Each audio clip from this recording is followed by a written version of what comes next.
আসসালামু আলাইকুম। গ্লোবাল বাংলা নিউজে আপনাকে স্বাগত। শুরুতেই সংবাদ শিরোনাম, পরে বিস্তারিত। জানিয়ে দিব এই মুহূর্তে পাওয়া আমাদের হাতে থাকা সর্বশেষ গুরুত্বপূর্ণ আপডেট, বাংলাদেশের আলোচিত এবং সমালোচিত গুরুত্বপূর্ণ সংবাদ। শুরুতেই জানিয়ে দিব ঢাকা 11 আসন নাহিদকে সমর্থন জানিয়ে সরে দাঁড়ালেন জামায়াত প্রার্থী আতিকুর রহমান। জানিয়ে দিব এ বিষয়ে বিস্তারিত সংবাদে। এরপর জানিয়ে দিব ডেভিল হর্ন ফেজ 2, আওয়ামী লীগ ও ছাত্রলীগের 32 নেতাকর্মী গ্রেপ্তার। আরো জানিয়ে দিব তারেক রহমানের নেতৃত্বে বিএনপি ভালো কিছু করবে বলছে জিএম কাদের। এবং জানিয়ে দিব আবু সাইদ হত্যা মামলায় আদৌ সাক্ষ্য দেবেন তদন্ত কর্মকর্তা। এবং সর্বশেষ জানিয়ে দিব এবার এনসিপি ছাড়ার ঘোষণা দিলেন মাওলানা ভাসানীর নাতি আজাদ খান ভাসানী। দর্শক, এতক্ষণ শুনছিলেন সংবাদের প্রধান শিরোনাম। এবার জানিয়ে দিব বিস্তারিত। তবে তার আগে অনুরোধ থাকবে ভিডিওটিতে একটি লাইক এবং কমেন্টস করে জানিয়ে দিন আজকের এই ভিডিও সম্পর্কে আপনার মূল্যবান মতামত। আর অবশ্যই এই ভিডিওটি আপনার ফেসবুক সোশ্যাল মিডিয়ায় শেয়ার দিয়ে ছড়িয়ে দিন। আর জানিয়ে দিন আপনি কোন জেলা থেকে বা কোথা থেকে আমাদের সংবাদটি শুনছেন এবং দেখছেন। ঢাকা 11 আসন নাহিদকে সমর্থন জানিয়ে সরে দাঁড়ালেন জামায়াত প্রার্থী। বাংলাদেশ জামায়াতে ইসলামী সহ 8 দলের সঙ্গে জাতীয় নাগরিক পার্টির এনসিপি নির্বাচনী সমঝোতা হওয়ায় ঢাকা 11 আসনে এনসিপির প্রার্থী নাহিদ ইসলামের জন্য ছেড়ে দিয়ে নির্বাচন থেকে সরে দাঁড়ালেন বা ঘোষণা দিয়েছেন জামায়াত ইসলামীর মনোনীত প্রার্থী আতিকুর রহমান। রোববার রাতে সামাজিক যোগাযোগ মাধ্যমে নিজের ফেসবুক আইডিতে দেওয়া এক পোস্টে তিনি একথা জানান। আতিকুর রহমান লিখেছেন, দীর্ঘ 10 মাস 22 দিন পর তিনি একটি বড় জবাবদিহিতার দায়িত্ব থেকে মুক্ত হলেন। চলতি বছরের 6 ফেব্রুয়ারি সংগঠনের সিদ্ধান্তের পর থেকে ঢাকা 11 সংসদীয় আসনে ইসলামী আন্দোলনের পক্ষে জনমত গঠনে সর্বোচ্চ প্রচেষ্টা চালিয়েছেন বলে উল্লেখ করেন তিনি। আতিকুর রহমান দাবি করেন, এই সময়ে ব্যক্তি, পরিবার ও পেশাগত দায়িত্বের ঊর্ধ্বে উঠে মাঠে সক্রিয় থেকে সাধারণ মানুষের পাশে থাকার চেষ্টা করেছেন। তিনি বলেন, সকলের আন্তরিক প্রচেষ্টার কারণে জামায়াতে ইসলামী ও দাঁড়িপাল্লা প্রতীকের পক্ষে বিভিন্ন শ্রেণী পেশার মানুষের ব্যাপক সমর্থন তৈরি হয়েছে, যা সর্বশেষ জরিপেও উঠে এসেছে। ঢাকা 11, রামপুরা, বাড্ডা, ভাটারা ও হাতিরঝিল আংশিক সংসদীয় আসনের বাসিন্দাদের প্রতি কৃতজ্ঞতা প্রকাশ করে আতিকুর রহমান লেখেন, স্বল্প সময়ে মানুষ তাকে আপনজন হিসাবে গ্রহণ করেছে এবং অভূতপূর্ব ভালোবাসায় আবদ্ধ করেছে। এছাড়া নির্বাচনী প্রচারণায় যুক্ত সহযাত্রীদের ত্যাগ ও শ্রমের কথাও তুলে ধরেন তিনি। ফেসবুক পোস্টে আতিকুর রহমান উল্লেখ করেন, অনেকেই রাত জেগে পোস্টার লাগানো সহ নানা কষ্ট ও ত্যাগ স্বীকার করেছেন। নারী কর্মীদের ভূমিকার প্রতিও আলাদা করে কৃতজ্ঞতা জানান তিনি। পোস্টের এক পর্যায়ে আতিকুর রহমান বলেন, তার ইচ্ছা বা অনিচ্ছায় কেউ কষ্ট পেয়ে থাকলে তিনি আন্তরিকভাবে ক্ষমা প্রার্থী। একই সঙ্গে সংগঠনের সিদ্ধান্তের প্রতি পূর্ণ আনুগত্য ও আস্থার কথা পূর্ণ ব্যক্ত করে ইনসাফের বাংলাদেশ গড়তে সবাইকে একযোগে কাজ করার আহ্বান জানান। সবশেষে নাহিদ ইসলামের জন্য শুভ কামনা জানিয়ে মহান আল্লাহর কাছে সকল প্রচেষ্টা কবুলের দোয়া করেন। ডেভিল হর্ন ফেজ 2, আওয়ামী লীগ ও ছাত্রলীগের 32 নেতাকর্মী গ্রেপ্তার। দেশব্যাপী অপারেশন ডেভিল হর্ন ফেজ 2 অভিযানে গত 24 ঘন্টায় কার্যক্রম নিষিদ্ধ আওয়ামী লীগ, যুবলীগ, ছাত্রলীগ ও বিএনপি সহ 34 নেতাকর্মীকে গ্রেপ্তার করেছে পুলিশ। গ্রেপ্তারের বিরুদ্ধে বৈষম্য বিরোধী ছাত্র আন্দোলনে হামলা, রাষ্ট্রের বিরুদ্ধে ষড়যন্ত্র, নাশকতামূলক কর্মকাণ্ডের পরিকল্পনা, চেক জালিয়াতি ও বিস্ফোরক, মাদক, অস্ত্র, ডাকাতি সহ বিভিন্ন মামলা রয়েছে।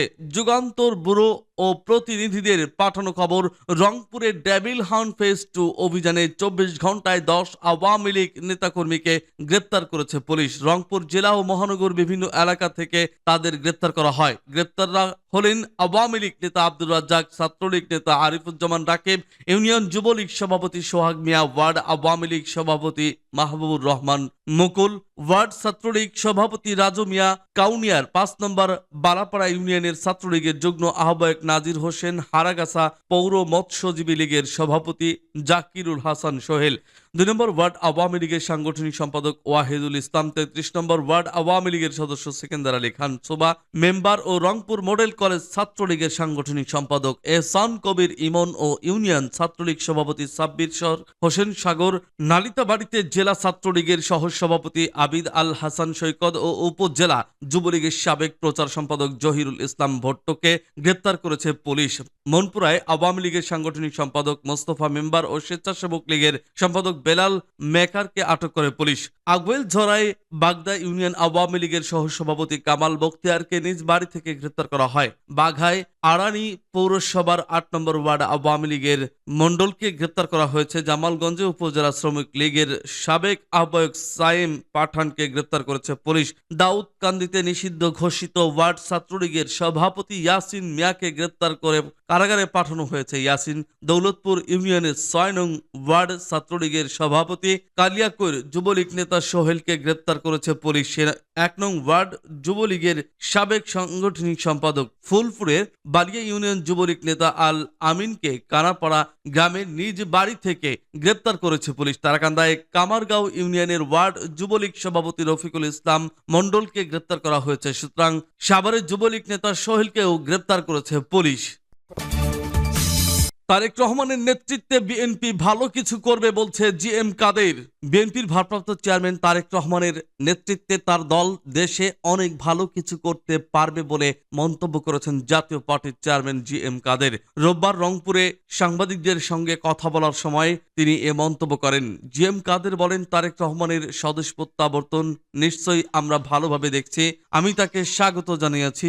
তাকে যে প্রক্রিয়ায় রাজনীতি থেকে বাদ দেওয়ার চেষ্টা করা হয়েছে তা ঠিক ছিল না। তিনি বলেন, তারেক রহমান দেশে ফিরেই প্রথম বলেছেন সবার সহাবস্থান দরকার, কোনো রাজনৈতিক বৈরিতা নয়, সবার সঙ্গে তিনি সহমর্মিতার বার্তা দিয়েছেন। এই অবস্থা থেকে মুক্তির একটাই পথ, সুষ্ঠু অবাধ ও সব দলের অংশগ্রহণে নির্বাচন করা।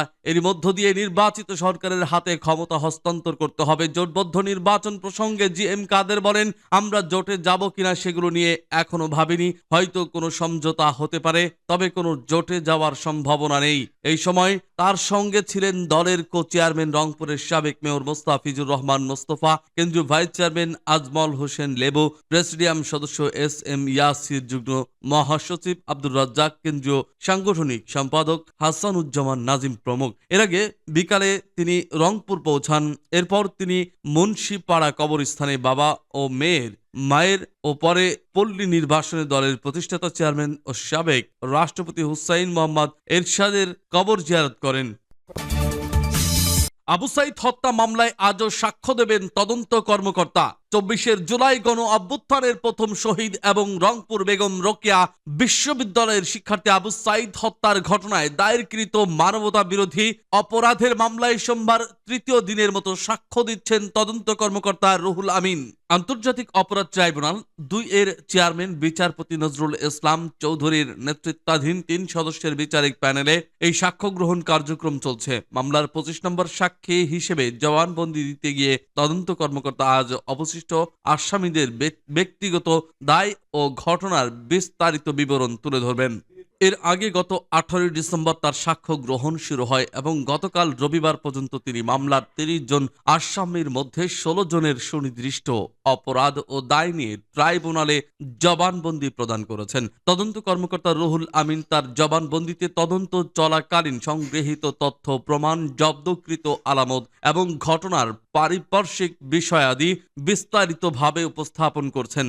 তার এই দীর্ঘ জবানবন্দি শেষ হওয়ার পর গ্রেপ্তার ও পলাতক আসামিদের আইনজীবীরা তাকে জেরা করার সুযোগ পাবেন।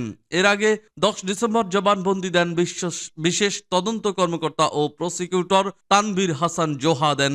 একই দিন তদন্ত সংস্থার রেকর্ড সংরক্ষণকারী এসআই মোহাম্মদ কামরুল হোসেনেরও জবানবন্দি রেকর্ড করা হয়। সব মিলিয়ে এই মামলায় 25 জনেরও জবানবন্দি নেওয়া হয়। 9 ডিসেম্বর 22 নম্বর সাক্ষী হিসেবে জবানবন্দি দেন জাতীয় নাগরিক পার্টির এনসিপি দক্ষিণাঞ্চলের মুখ্য সংগঠক হাসনাত আব্দুল্লাহ। জবানবন্দিতে জুলাই আগস্ট আন্দোলনের পুরো ঘটনা বর্ণনা দেন তিনি। সমন্বয়কদের তুলে নিয়ে কোথায় রাখা হয়েছিল তা বলতে গিয়ে নতুন এক সেফ হাউজের কথাও জানান।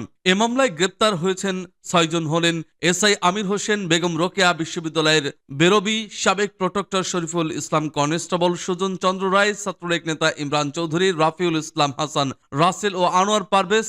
বাকিরা পলাতক রয়েছেন। চলতি বছরের 27 আগস্ট সূচনা বক্তব্যের মাধ্যমে এই মামলার আনুষ্ঠানিক বিচার শুরু হয়। সূচনা বক্তব্যে উপস্থাপন করেন chief prosecutor Mohammad Tajul Islam. 6 August 30 আসামির বিরুদ্ধে ফরমাল চার্জ, অনানুষ্ঠানিক অভিযোগ গঠন করে বিচার শুরুর আদেশ দেন ট্রাইব্যুনাল। তবে এ মামলায় বেরবির সাবেক ভিসি সহ 24 জন এখনো পলাতক রয়েছেন। তাদের পক্ষে গত 22 জুলাই সরকারি খরচে 4 জন আইনজীবী নিয়োগ দেওয়া হয়। 30 জন অনানুষ্ঠানিক অভিযোগ আমলে নেন ট্রাইব্যুনাল।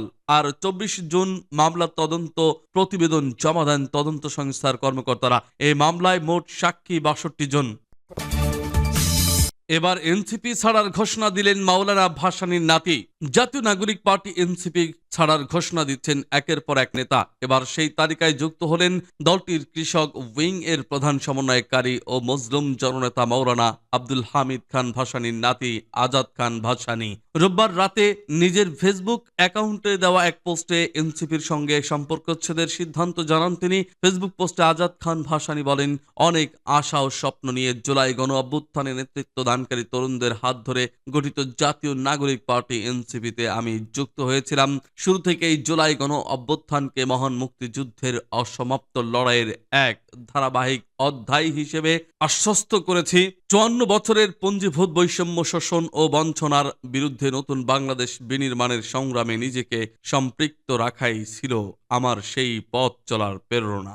মজলুম জননেতা মাওলানা ভাসানীর দেখানো গণ মানুষের নির্ভর আধিপত্যবাদ, সাম্রাজ্যবাদ ও বৈষম্য বিরোধী পালনবাদী রাজনীতির স্বপ্ন থেকেই প্রথমে জাতীয় নাগরিক কমিটি এবং পরবর্তীতে জাতীয় নাগরিক পার্টি এনসিপি এর সঙ্গে যুক্ত হয়। সেই রাজনৈতিক ধারাবাহিকতায় দলের কৃষক উইং এর প্রধান সমন্বয়কারীর দায়িত্ব গ্রহণ করি। তিনি বলেন, কিন্তু অত্যন্ত দুঃখের সঙ্গে বলতে হচ্ছে, বাস্তব অভিজ্ঞতায় নতুন বাংলাদেশ বিনির্মাণের ঐতিহাসিক দায়বদ্ধতা, গণমানুষের প্রতি দরদ ও ত্যাগের যে গভীরতা প্রয়োজন, এখানে তার স্পষ্ট ঘাটতি আমি অনুভব করেছি। নতুন রাজনৈতিক বন্দোবস্ত স্বতন্ত্র পরিচয় গড়ে তোলার ক্ষেত্রেও প্রত্যাশিত সাফল্য দেখা যায়নি। এই বাস্তবতায় বেশ কিছুদিন ধরে সরাসরি সক্রিয় না থেকেও দলটির সাংগঠনিক সঠিক রাজনীতি ও সাফল্যের কামনা করে গেছি। তবে বর্তমান প্রেক্ষাপটে মহান মুক্তিযুদ্ধ ও জুলাই গণ অভ্যুত্থানের ঐতিহাসিক দায়বদ্ধতা